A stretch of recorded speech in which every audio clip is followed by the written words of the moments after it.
de ce que j'ai compris de la société québécoise aujourd'hui, bien que très accueillante, il faut aller, ce ne sont pas des gens qui sont très spontanés, et donc qui ont besoin d'avoir une certaine confiance, de se rassurer plutôt, de se rassurer avant de s'ouvrir. C'est une société plus ou moins fermée quand même, fermée quand même, ce qui ne favorise pas toujours.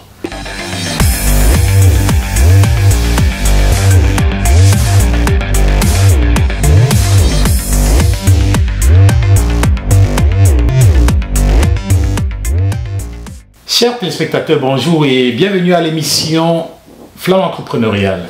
Nous avons aujourd'hui l'opportunité de recevoir sur notre plateau un entrepreneur multicasquette. Il est d'origine ivoirienne. Ça fait une année qu'il est au Canada, au Québec. Il est non seulement économiste, il est aussi analyste politique, il est écrivain, il est responsable de l'incubation et de la formation au niveau de la CHACA, entendez par là la Chambre de commerce Québec-Afrique. Alors nous recevons aujourd'hui Monsieur Daouda Achille Essay. Bonjour Monsieur Essay. Bonjour. Comment vous allez? Je vais très bien.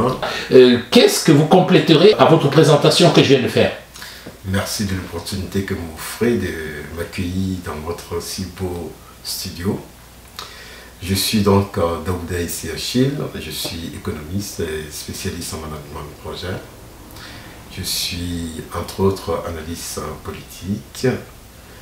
Et aujourd'hui, je suis responsable, enfin je suis dans le conseil d'administration de la Chambre de commerce à Québec-Afrique où j'interviens comme responsable en charge de la formation, de l'incubation et de l'entrepreneuriat. Waouh, tellement de casquettes, hein? Entre autres, comme vous le disiez tantôt, je suis écrivain parce que auteur de plusieurs œuvres dont la 30e œuvre vient d'être publiée le 21 mars dernier. Félicitations! Nous avons hâte de pouvoir aller au travers de toutes vos œuvres avec vous, mais ça se fera avec le temps. Alors aujourd'hui, pour commencer, nous souhaiterons savoir pourquoi vous avez choisi le Québec et comment se passe votre intégration. Au niveau éducation, comme je le disais tantôt, j'ai fait des études d'économie en Côte d'Ivoire. Par la suite, je me suis retrouvé à l'université de la francophonie en Égypte où justement j'ai préparé un diplôme en management de projet qu'on appelle communément au niveau francophone gestion de projet. Et je suis arrivé ici à Québec, au Canada, par le biais toujours dans l'idée de la formation continue qu'offre l'ENAP.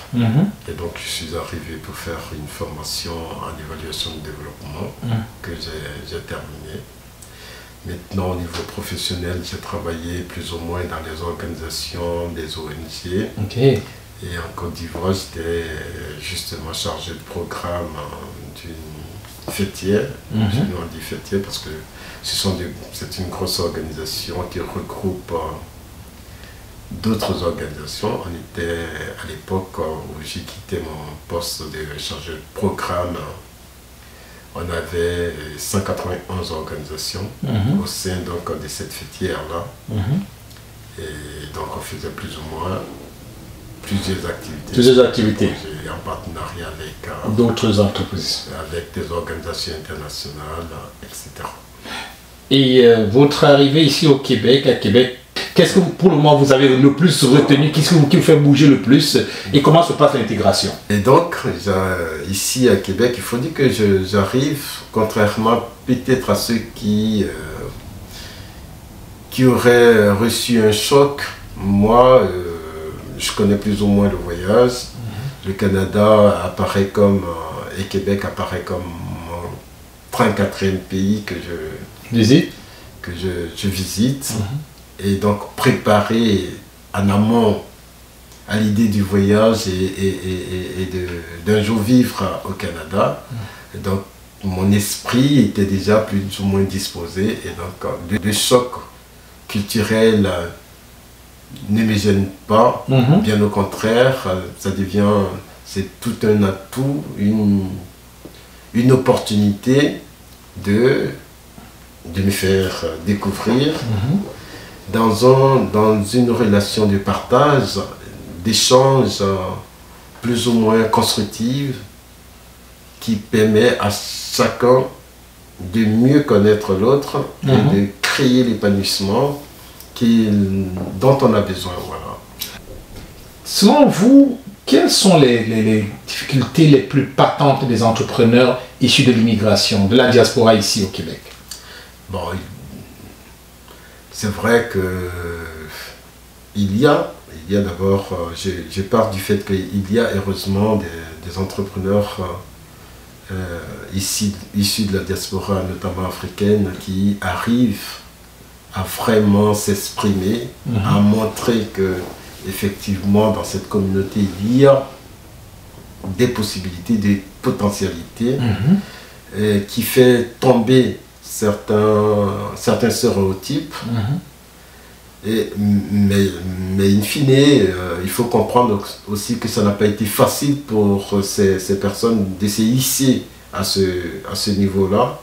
C'est pour ramener donc l'idée que ce n'est pas toujours évident, parce que de mon point de vue, de ce que j'ai compris de la société québécoise aujourd'hui, bien que très accueillante, il faut aller, ce ne sont pas des gens qui sont très spontanés, et donc qui ont besoin d'avoir une certaine confiance, de se rassurer plutôt, de se rassurer avant de s'ouvrir. C'est une société plus ou moins fermée quand même, fermée quand même, ce qui ne favorise pas toujours, pour ceux qui se sont fait de grandes idées d'intégration, de développement personnel, à ne pas tout de suite trouver la réponse à leurs besoins ou à leurs attentes. Mais en frappant aux bonnes portes, en créant son cercle relationnel pour les objectifs que l'on s'est fixés, on y arrive in fine à aller à gravir crescendo les échelons pour... Dans les difficultés, c'est quoi finalement, pour répondre à ma question? Bon, pour répondre, les difficultés, je pense que c'est encore les méfiances. Méfiance. Voilà, les méfiances. La réticence. Les réticences vis-à-vis de l'inconnu, en fait, c'est ça. Comment vous jugerez les communautés ici, la communauté peut-être, les communautés de la diaspora ou les communautés issues de l'immigration? À votre avis, qu'est-ce que vous pouvez dire de eux? Bon, je ne sens pas trop de pont entre ces communautés. Même s'il y a des efforts qui sont faits. C'est vrai, je viens à peine avec un regard d'une durée d'une année, je ne peux pas juger de la pertinence de tout ce que je dis, mais je constate tout de go comme ça qu'il n'y a pas encore ces ponts qui existent entre les différentes communautés. J'ai comme l'impression que chacun fait un peu son truc selon ses origines et autres et tout. Et vous croyez que vous pouvez jouer un rôle dedans pour arranger tout ça? Jouer un rôle dedans, j'y pense notamment au point d'envisager un jour mettre en place peut-être une union des diasporas noires et africaines qui va créer cette possibilité de conjuguer les efforts, de créer les ponts entre les différentes communautés pour casser les clivages, pour ramener à une véritable intégration des uns et des autres dans les efforts que chacun apporte. Mais j'aimerais rapidement qu'on parle de la CHACA. La CHACA, Chambre de commerce Québec-Afrique. Votre rôle à la Chaka, c'est quoi exactement, en quelques mots? Bien sûr, on va essayer de prendre du temps rapidement. Et puis, qu'est-ce qui s'en vient avec la Chaka? Est-ce qu'il y a quelque chose qui se prépare? Merci d'attirer mon attention sur ce volet. Comme mon statut le définit, je suis chargé, donc le responsable chargé des formations, de l'incubation des entreprises et donc de l'entrepreneuriat. Et donc créer un écosystème qui permet aux entreprises d'ici et de l'Afrique, notamment francophone, à se rapprocher dans la dynamique de créer non seulement des ponts, mais aussi de bénéficier de certaines formations qui les permettent de s'épanouir, de se développer davantage. Ok. Et est-ce que la Chaka prépare une activité dans les mois qui suivent, qui viennent là? Oui, la Chaka prépare plusieurs activités et elle est déjà en collaboration avec Québec International sur la RAF 24, entendez, réseau d'affaires de la francophonie, qui devrait se tenir courant mi-juin. Et pour ce faire, la Chaka est en train de mobiliser dans une quinzaine de pays francophones, justement de l'Afrique, a fait venir un certain nombre d'entrepreneurs qui participeront justement à cette rencontre du donner et du recevoir.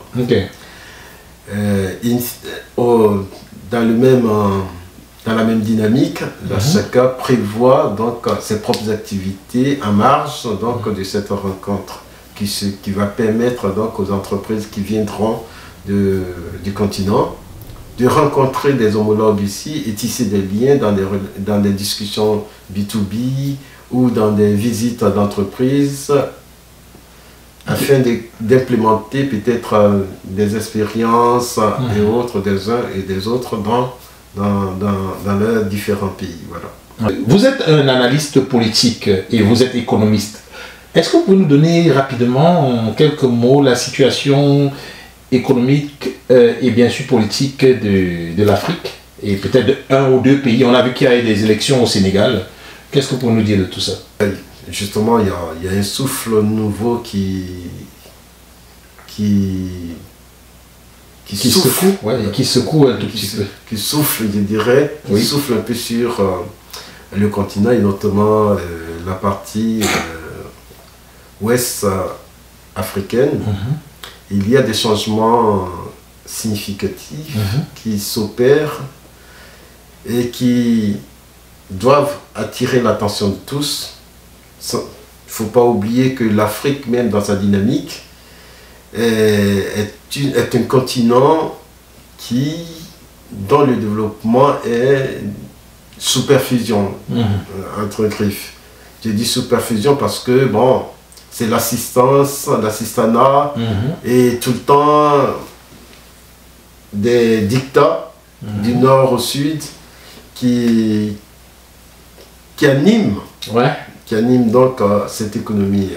Mais aujourd'hui, tous les indicateurs montrant que le prochain Eldorado, c'est l'Afrique. C'est l'Afrique. Il y a de l'espoir parce que véritablement, non seulement au niveau politique, des changements s'opèrent avec une jeunesse qui ne comprend, qui n'accepte plus la logique ancienne. Le diktat je dirais la logique ancienne, mais qui souhaite une nouvelle approche de la dynamique relationnelle, relationnelle au niveau diplomatique, économique, sur la base du respect mutuel des uns et des autres, avec, bien entendu, des parts qui arrangent les uns les autres. Donc nous sommes dans une idée d'équilibre relationnel, avec toujours, in fine, l'espoir que l'Afrique tire beaucoup plus je dirais, de subsides sur ce qui lui appartient. Ok. Voilà. Alors, ça c'était pour l'Afrique. Et si on revient à vous, si on revenait à vous actuellement, vous êtes écrivain. En tant qu'écrivain, vous avez dit que vous avez 30 parutions, avec une dernière parution il y a quelques jours. Pouvez-vous nous donner quelques titres et qu'est-ce qui vous inspire? Qu'est-ce que vous voulez transférer aux gens? Mais justement, comme j'aime à lui dire, en tant qu'écrivain, là je me mets dans la peau de l'écrivain, c'est au regard donc du monde, de la société dans laquelle nous évoluons et de la laideur que cette société prend. C'est apporter un peu de couleur à ce monde en proie à tellement de violence, à tellement de haine aussi, des choses que nous, en tant qu'êtres humains, nous devrons proscrire.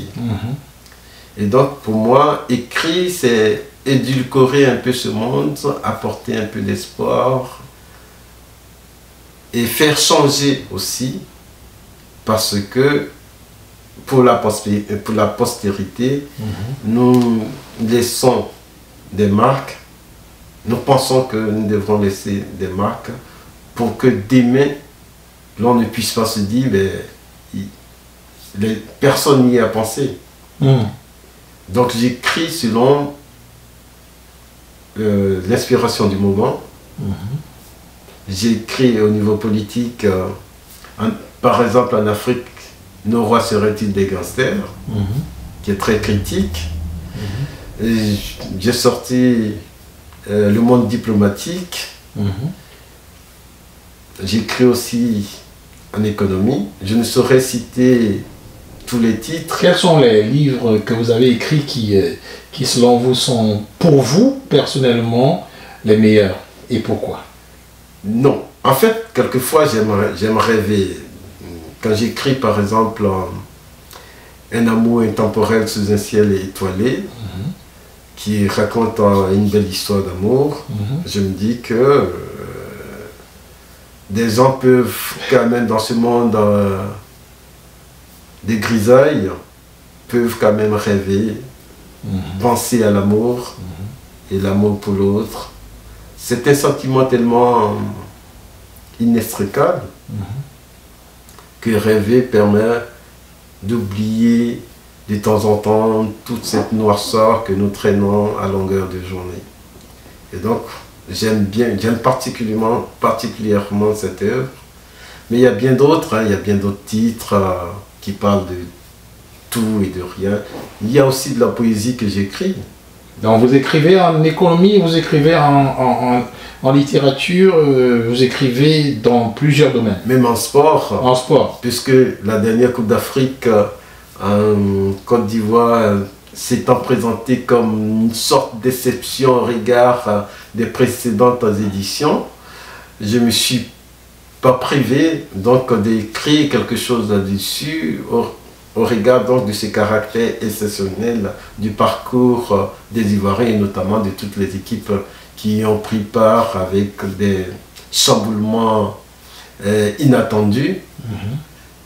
C'était une Coupe d'Afrique qui n'avait pas de logique comme on a l'habitude de voir. Pas de logique. Voilà, comme on a l'habitude de voir, et je crois que c'est tout ça là qui a créé cette beauté autour de cette fête-là. Bon, ça c'était juste une parenthèse en passant. Alors, maintenant que vous êtes là, c'est quoi les prochains points, c'est les ambitions dans quelques années? Qu'est-ce qu'on peut souhaiter à M. Daouda Achille-Essai? Ben, c'est vrai que nous avons nos projets qui se bousculent un peu dans notre tête, mais moi j'ai un fort sentiment. Je me remets, comme on dit, on se remet à Dieu. On aime bien se remettre à Dieu parce qu'on y croit. Dieu comme faire, on y a foi. Et donc, en me remettant justement à notre Dieu, là, j'essaie d'envisager ma venue ici et ma vie ici avec de très belles perspectives. Pour preuve, j'ai pu vous rencontrer Et donc, c'est la porte, ça pourrait être la porte donc des opportunités que j'attends. Et peut-être qu'on aura encore l'occasion. C'est certain. D'avoir on va parler de vos livres, on va aller à travers vos livres, ça c'est certain. Au point de littérature. On aura l'occasion donc de voir comment graduellement cette attente évolue et comment nous nous sentions et ce que nous en sommes devenus. Votre mot de fin, si vous étiez un repas, vous serez quoi? Je serais une salade. Une salade. Ah oui? Ouais. Ok. En fait, j'aime bien la bonne salade avec... j'aime bien manger très souvent léger, mais une très très bonne salade. Si vous étiez un animal? Un animal... peut-être que je serais un dauphin. Un dauphin. Ouais. Un dauphin. Pourquoi? À cause de sa douceur et de son intelligence. Quel est le président africain qui vous inspire le plus? Citez-moi deux. J'ai été plus ou moins un peu rebelle dans ma façon d'être. Donc j'ai aimé Sankara. Sankara, je m'en doutais. C'est celui qui nous... Sankara. Ok. Mais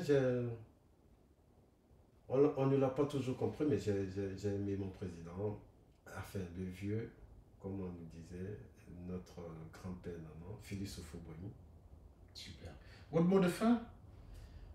Pour moi, ce fut un plaisir d'être reçu dans vos studios. Et je dirais qu'en tant qu'Africains, nous devrons vraiment nous supporter, nous entraider et construire, bâtir une nouvelle Afrique, qu'on soit à partir d'ici ou là-bas, et se projeter dans de belles perspectives pour que tout ce qui doit nous rendre indépendants nous rende indépendants. Ça, c'est un message à tous ceux qui nous écoutent. Merci vraiment de nous avoir partagé votre expérience et votre parcours. Merci aussi de nous avoir éclairé un tout petit peu en ce qui concerne la situation économique et politique en Afrique. On vous recevra certainement sur d'autres angles dans les jours, semaines, mois à venir. Merci infiniment. Merci. Mesdames et messieurs, chers téléspectateurs, retenons que M. Daouda Achillessé est bien sûr ivoirien, il est écrivain, il est spécialiste en management de projets, il est aussi un analyste politique et entre autres, n'oublions pas que c'est un écrivain qui a une trentaine de livres, vous pouvez le découvrir à travers ses réseaux sociaux. Et moi c'est Florent Lial et je vous dis bye bye.